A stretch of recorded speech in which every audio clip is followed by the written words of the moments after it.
I don't think he needs to do anything but what he's doing. I think Joe Biden is doing exactly what he needs to do to win re-election. I think the polling that's taking place, something that's amiss with the polling. I call your attention to the recent polls over in Maryland. The African-American woman running for the United States Senate nomination. The Sunday before the election, one poll had her 5 down, the other poll had her 7 down, and she won by 13.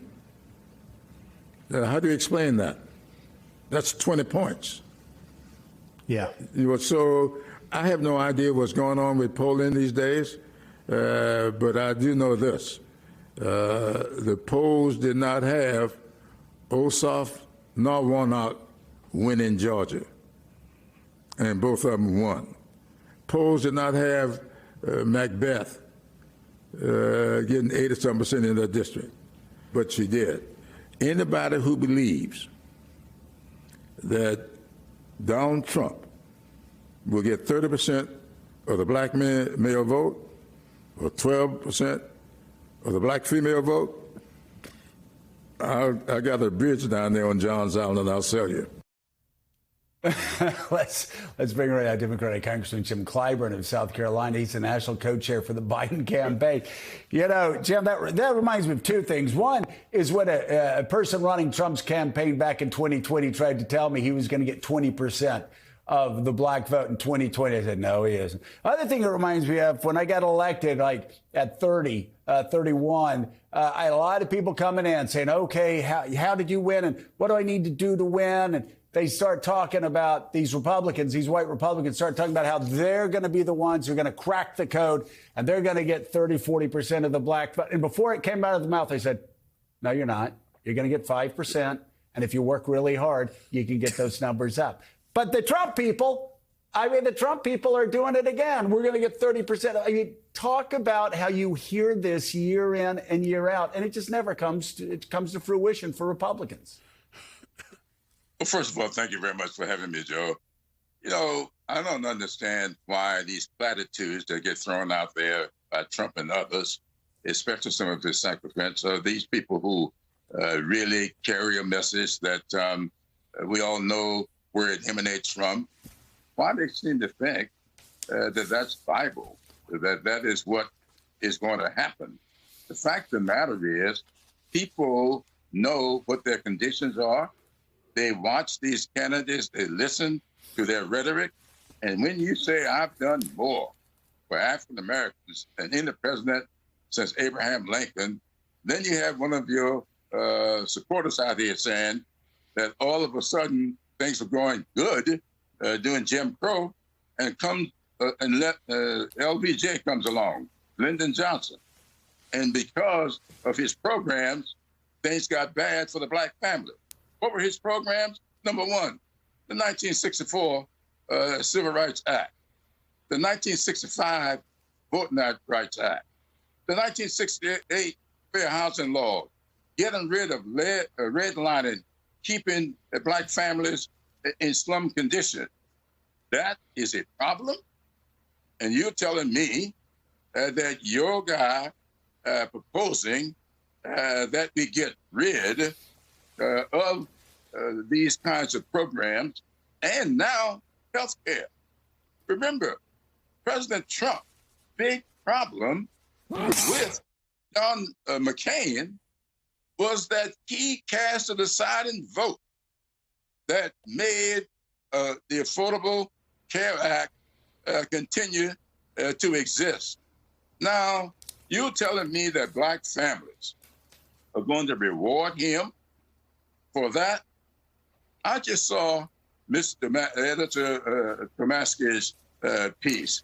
And let me tell you something. I have been saying for weeks, even months now, to my friends that Joe Biden has a quiet constituency that nobody is looking at, nobody is listening to, but it's showing up in these polls. So I don't know what the people are saying to the pollsters, but I know what they say to me when I walk through airports. I just came in from San Diego. And I spent a lot of time in the Charlotte airport, in the last several days. And people are coming up to me very quietly saying, keep doing what you're doing. Things are going to be fine come November. I tell you, there's a quiet constituency that Joe Biden has, and it will show up big time come November. Reverend Al's with us, and he has a question for you, Jim. Rev? Congressman, happy Juneteenth Day.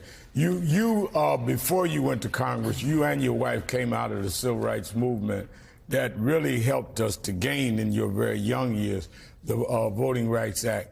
And a lot of this race, I spoke last night in Miramar, Florida, a lot of this race is not about two older white men fighting in a retirement home about who's the best. It's not whose side we're on, but who's on our side. And I think that what you can outline to our viewers is the difference, the contrast in what Trump has stood for. I mean, we lost affirmative action under him, voting rights has been hurt, and what Biden has been able to do. People don't vote for whose side they're on, it's who's on their side. Yes, and let me tell you something. Two words that can sum up both sides of this issue. Joe Biden offers freedom to vote, freedom of reproductive rights, the kinds of freedoms that people hold dear.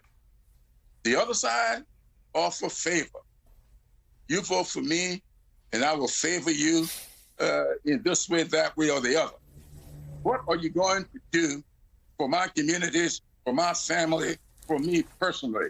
That is something that the other side has failed to put forth. So I'm telling you, this campaign is about freedom versus favor. Representative Clyburn, this is Eddie Glaude. It's great to see you. Happy Juneteenth. Let me ask you a question. I agree with you that this idea that the Trump campaign is going to get 30% of the black vote doesn't make any sense, right? That these numbers that they're touting doesn't make any sense. But are you concerned about turnout? When I travel around the country and I'm talking with young people, there's not a lot of excitement out there. And so are you worried not so much about folk voting for Donald Trump, but folk not turning out in the numbers that produced a Warnock and an Ossoff, right? What about depressed black voter turnout? Are you worried about that? Well, that's what the other side is all about. Yes, I am worried about that. The reason I'm worried about that, not because I don't think the interest is there and we are going to be able to turn people out based upon our platform. What I worry about, the misinformation, the disinformation, the stuff that's happening on social media that people repeat. And then the mainstream media, rather than report it as it is, tend to repeat it. It's one thing to report, it's something else to repeat.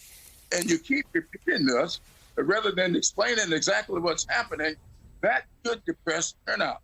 And the other side know that, and that's why they keep saying these ridiculous things, because they believe that if they get it repeated often enough by the mainstream media, people will be depressed, and then the vote will be suppressed.